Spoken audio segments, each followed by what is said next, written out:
if you take something or do something that leads to huge increases in dopamine, afterward, your baseline should drop because there isn't a lot of dopamine around to keep your baseline going.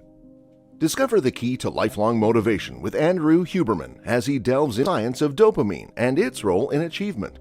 The problem is that pleasure experienced without prior requirement for pursuit is terrible for us. It's terrible for us as individuals. It's terrible for us as groups. And I have great confidence in the human species to work this out. But we are finding now, and we are going to increasingly find, that those who will be successful, young or old, are going to be those people who can create their own internal buffers. They're going to be able to control their relationship to pleasures, because the proximity to pleasures and the availability is the problem.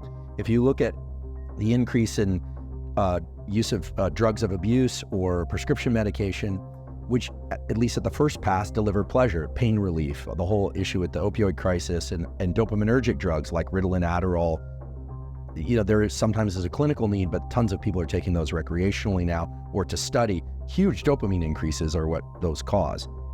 That is a problem. That's a serious problem, because it creates a cycle where you need more of that specific thing. I would say addiction is a progressive narrowing of the things that bring you pleasure. God, that's such a good definition. And I don't like to comment too much on enlightenment because, I don't really know what that is as a neurobiologist, but a good life, we could say, is a progressive expansion of the things that bring you pleasure. And even better, is a good life is a progressive expansion of the things that bring you pleasure and includes pleasures through motivation and hard work.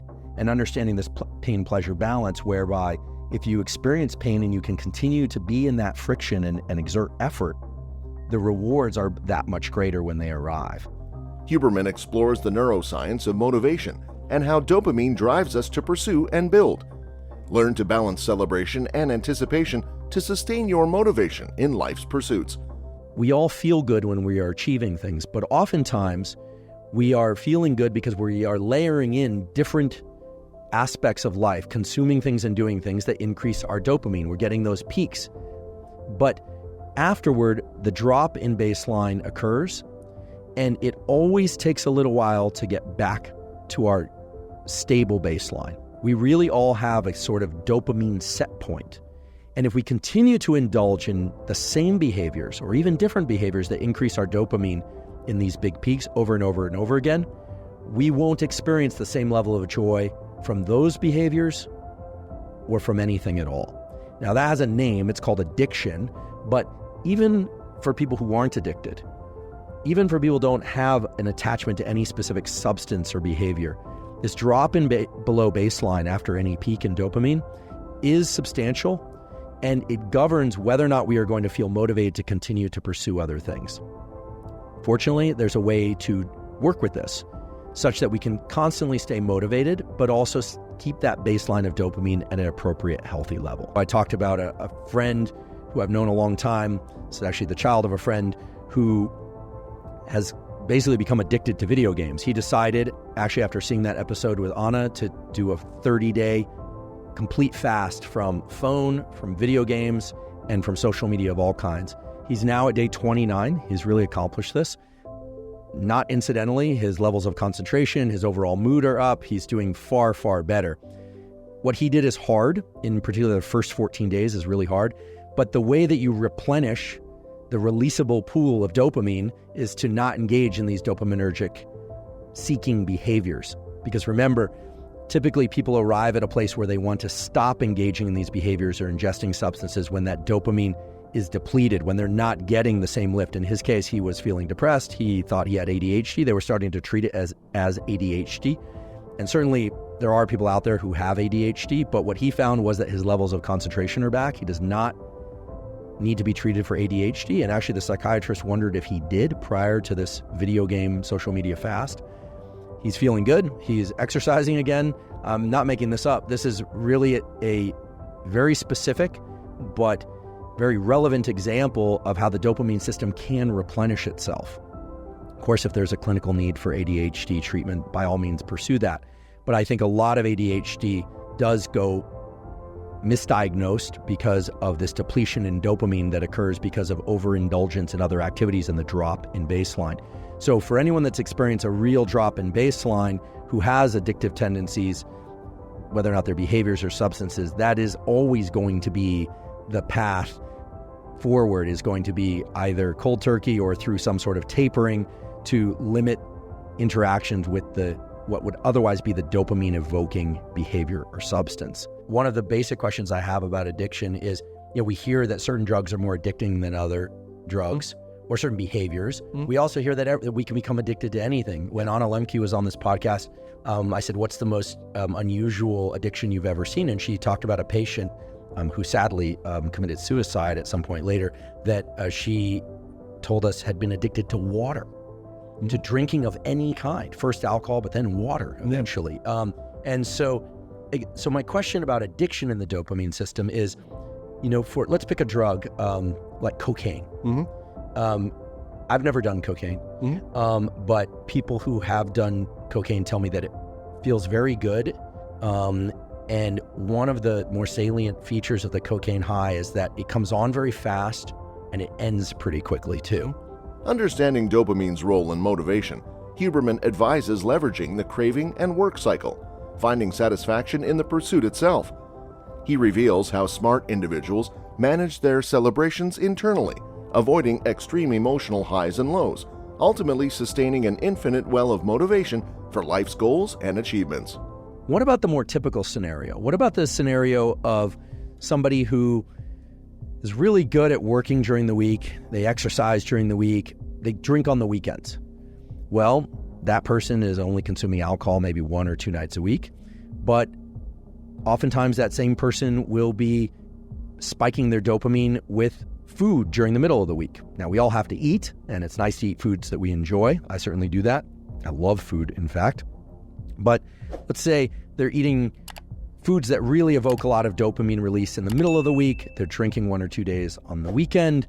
They are one of these work hard, play hard types, so they're swimming a couple miles in the ocean in the middle of the week as well.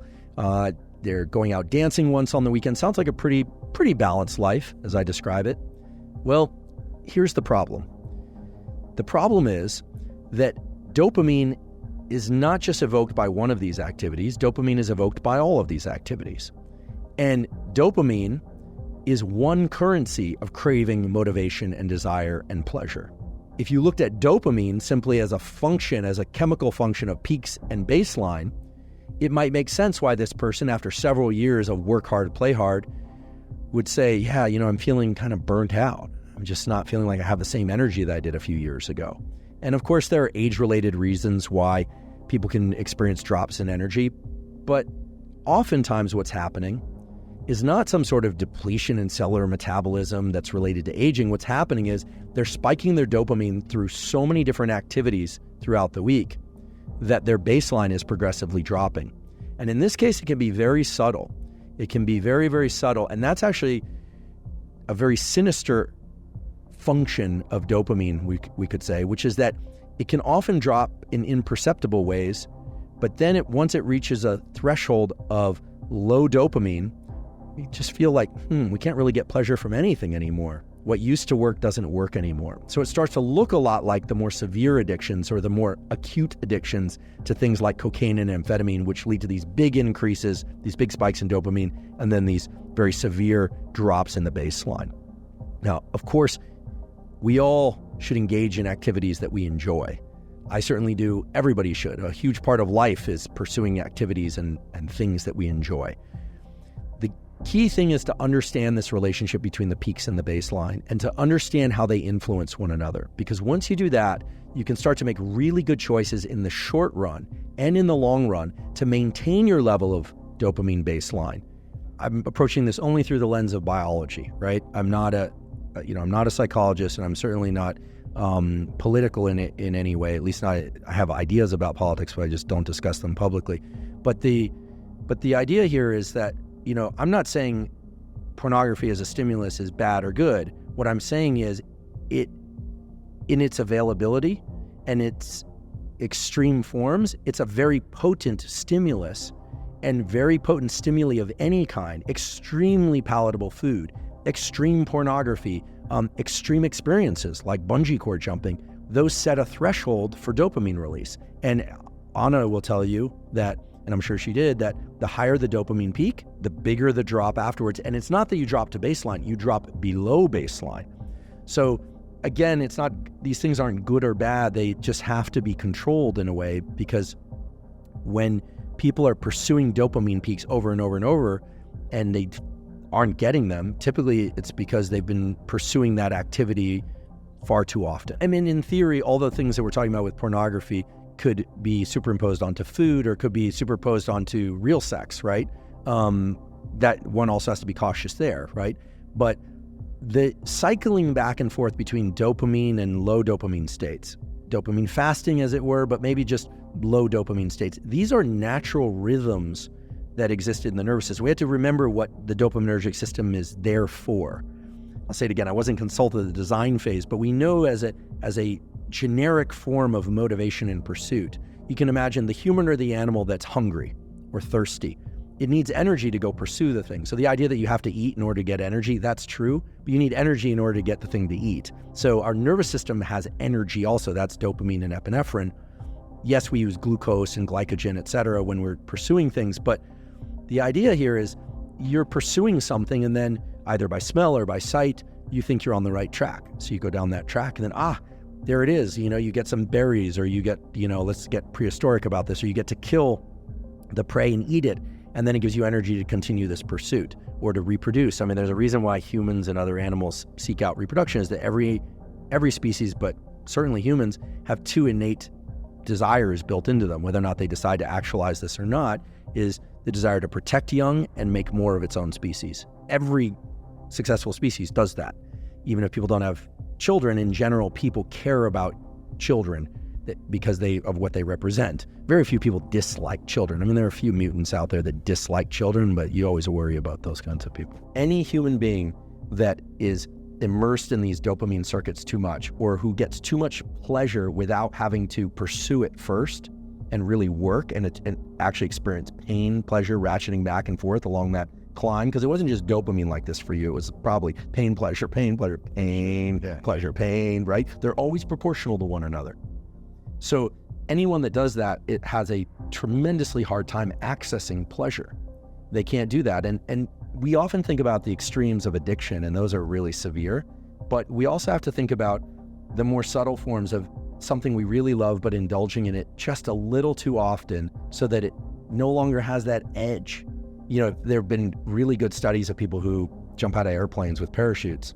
I'm sure it's a lot of fun. It looks like a thrill, but people do it over and over and over again, often die doing other things. They often become drug addicts because it's a huge high. Oh yeah, a lot of that. Interesting. And there are a lot of examples of this. I mean, you can get addicted to anything. The key is to regulate that behavior.